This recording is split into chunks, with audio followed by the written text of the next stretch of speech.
You ever play a game with a huge budget and a lot of polish, but it just isn't very fun? No More Heroes is the opposite. This franchise puts fun first in an almost rebellious way. The fourth entry in the series, aptly titled No More Heroes 3, brings us back to Santa Destroy, with stronger gameplay across the board and none of the hallmark pacing issues. At first glance, the presentation is a little weak, especially compared to the incredible art direction of Travis Strikes Back. The initial bosses the game teases you aren't the most interesting, but as things play out, they deliver surprises that you absolutely do not want spoiled.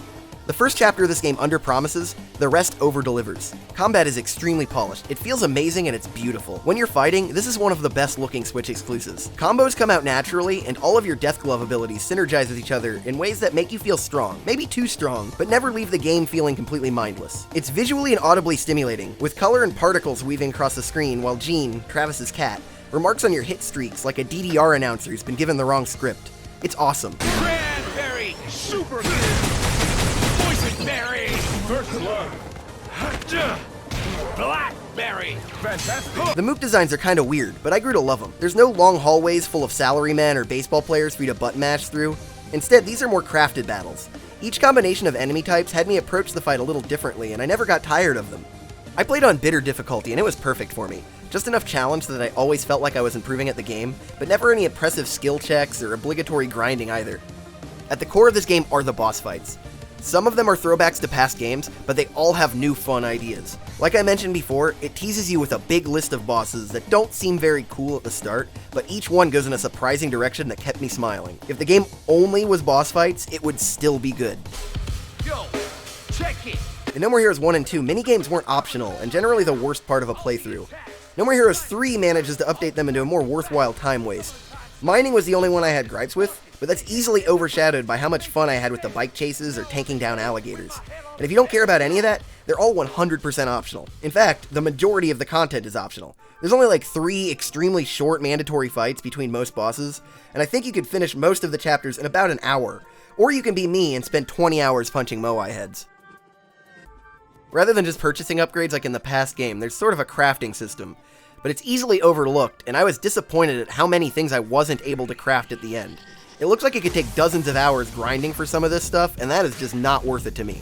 Thankfully, you don't really need to deal with it too much. You do need to deal with the story, which comes in small sporadic chunks and might cause a bit of whiplash at first. It changes tone and animation style frequently, with many cutscenes beginning or ending abruptly. The first chapter in particular feels clunky, but afterwards, it does a good job keeping the player in line with Travis Touchdown's perspective and somewhat passive role. Old characters show up in a way that's really cool for an old fan of the series, but without necessitating having played any of the previous titles.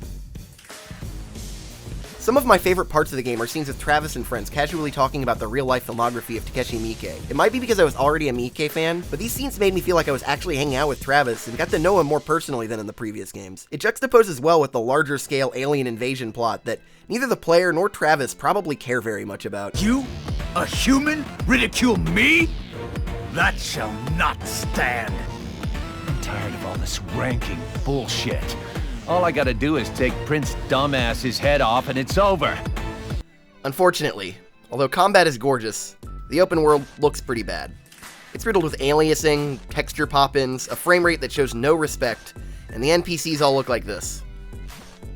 It's really hard on the eyes, but it's not as hard on the soul as the frequent, long loading times. You constantly get short cutscenes flanked by load screens, only to spawn in your bedroom with nothing to do but walk through the door and do another load screen. Then you need to fast travel to the Thunderdome, which causes a short cutscene flanked by load screens. And it pretty much keeps going like this forever. So yeah, the technical issues can be pretty intrusive. But this was made by a smallish indie team on a console that's starting to show its age. All things considered, I think they've min-maxed their efforts well. Combat is a blast, the story kept me smiling, and the bosses are some of the best I've ever seen. This is an amazing game and immediately one of my favorites of the generation. I love No More Heroes 3. I give it a...